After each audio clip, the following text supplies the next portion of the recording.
फिजा, अरे बेटा जल्दी आओ ना। आइए ना, बैठिए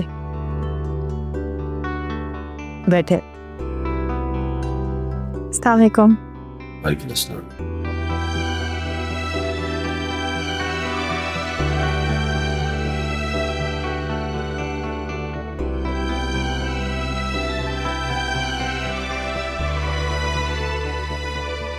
आओ ना बेटा, बैठ। और बताएं। वैसे इस सब की क्या जरूरत थी, खामखा तकल्लुफ किया। अरे नहीं, तकल्लुफ कैसा। और आप बताएं, सब ठीक है? शहनाज से हुआ कोई राब्ता? नहीं, कोई राब्ता नहीं हुआ।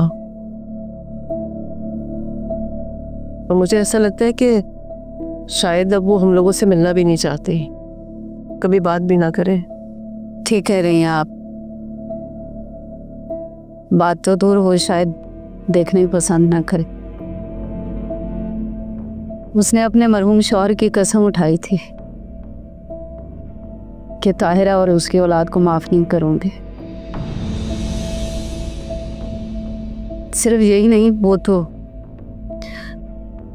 उसको तो यकीन है पूरा कि साके भी चोर है।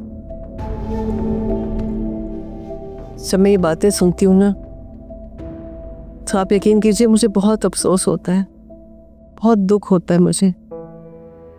साकिब मेरा बेटा है, लेकिन अब आपका दामाद है। आप मेरी बात का यकीन कीजिए, मेरा बेटा चोर नहीं है। मैं जानती हूँ ताहिरा, और मैंने उसे समझाने की बहुत कोशिश भी की, जो बेकार रही। एक इंसान सोच समझ कर ये इल्ज़ाम लगा रहा है, तो फिर उसके आगे दलीलें पेश करना, वजाहत देना बिल्कुल बेकार है। कोई फ़ायदा नहीं है इस बात का। बस आप सब्र करें, अल्लाह तो देख रहा है ना सब।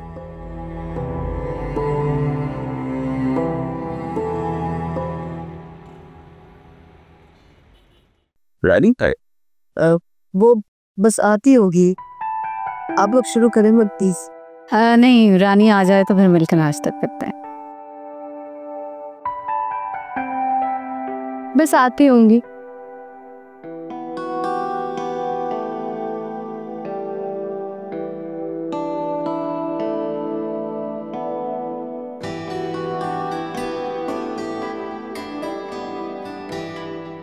You look beautiful. Thank you. रानी, कभी कभी मैं सोचता हूँ कि तुम्हारे दिल की तारीफ करूं या तुम्हारी खूबसूरती की। कोई इतना मुकम्मल कैसे हो सकता है कि जितना अंदर से खूबसूरत हो उतना ही बाहर से। थैंक्स। अब चलो, सब नाश्ते में हमारा वेट कर रहे हैं, और मुझे गरम गरम चाय पीने की आदत है। Of course. जाने मैडम, आफ्टर यू।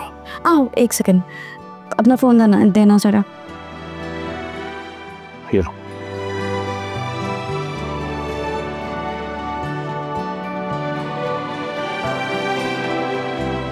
Picture.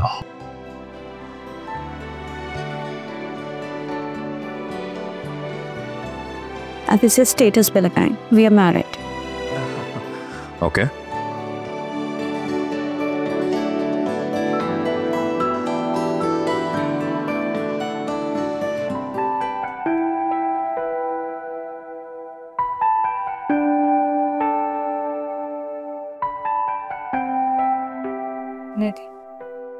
कहाँ थी तुम रानी? तुम्हारी वजह से सारे भूख से तड़प रहे हैं यार। I am so sorry. बस शुरू करते हैं।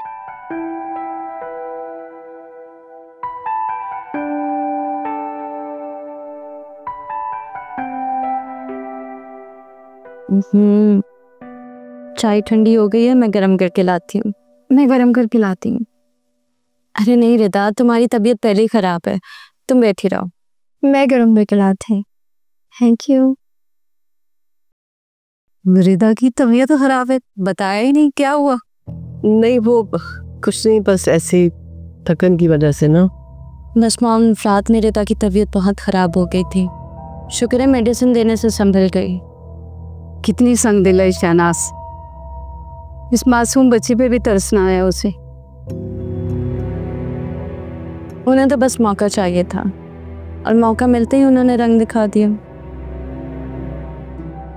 इसको दो रानी। भाभी आपकी चाय। Thank you. ये क्या, आपकी प्लेट खाली है? ये कबाब लेना, मैंने खुद बनाया है।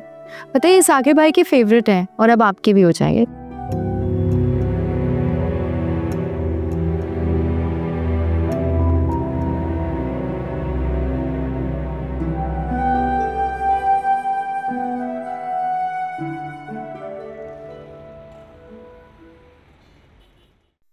तुम्हारी सास को तो अभी भी उम्मीद है कि शहनाज वापस आएगी। मैं उनकी उम्मीदों पे पानी फेर दूंगी। मैं नहीं चाहती वो लोग अब दोबारा मिले। और ये रिदा, इसको कैसे संभालोगी? पहले उसे बीमारी के दौरे पड़ते हैं, फिर पागलपन के पड़ेंगे। रिदा को मैं क्यों संभालूंगी? उसे संभालने के लिए उसकी माँ और उसकी बहन है ना। हाँ, लेकिन ये रिफ़िज़ा है, इसको काबू में करने के लिए इसके पर काटने पड़ेंगे। बहुत तेज़ लड़की है मॉम, बहुत ज़्यादा। रिजा? हाँ, साकिब ने सर चढ़ाया हुआ है, हर वक्त नन्ही काकी बेबी बन के घूमती रहती है। बदतमीज़, बदअखलाक, हर बात में टांग अड़ाती है। रानी बेटा, शुरू का मामला है। हाँ, हमें अपनी नंद के साथ उलझने की क्या ज़रूरत है? मॉम, मुझे फिज़ा को काबू में करना आता है। आप अपने बेटे पे नज़र रखिए। लो, ज़ारून कहाँ से आ गए?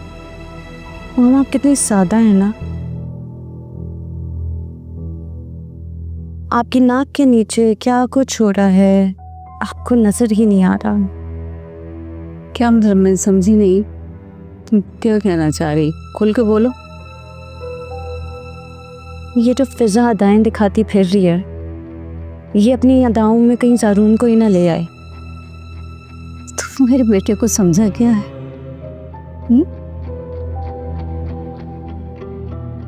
अरे मेरा इकलौता बेटा है वो, अपना लायक फाइट। उसके लिए तो मैं किसी ऊंचे खानदान की लड़की लाऊंगी जिसको देखकर सारे खानदान की आंखें फटी की फटी रह जाए। जहाँ रिश्ता जो ना तुम्हारी जिद थी, वो भी यहाँ से कभी नहीं लूंगी मैं। वाह माऊ, वेरी नाइस। अगर आप खानदान वालों की आंखें फाड़ना चाहती हैं तो अपने बेटे की नज़रों पे पहरा दीजिए पहले। तुम उसकी फिक्र ना कर, वो बहुत समझदार है। I hope so, Mom.